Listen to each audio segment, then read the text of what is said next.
तो जो भी है, लेकिन अगर साज आखे तो आवाज अधूरा है बेटा। आज तोहरे मन के जितना भी साजिंदा मन के मोर बरसे या पूरे देखैया मन बरसे तोहरन के बसंत पंचमी शुभ आशीर्वाद सब कोई देती क्योंकि इतना सुंदर तोहरन बजा था। चाहे 500 डिग्री शुगर क्यों ना बढ़ जाए, और पति पत्नी का प्रेम। एक मिनट, दिल्ली से दूर मांगे रहब दूजो एके संगे।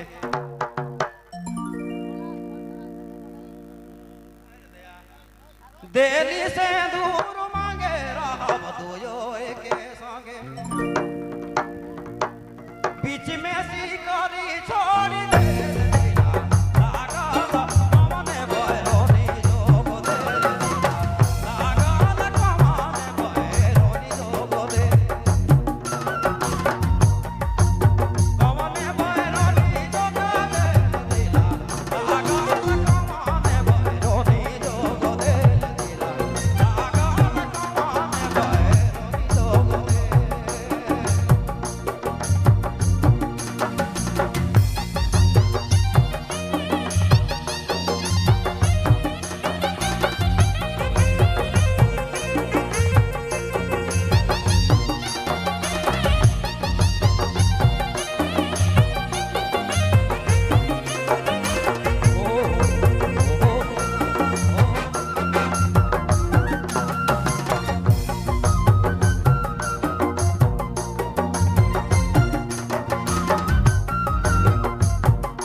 कि चंदन दास गीत गावे नुकर बाद ब्रेक लगाई दे, लेकिन जिस गाना करो भाव अगर नहीं बताते तो गायक भी ना लगे।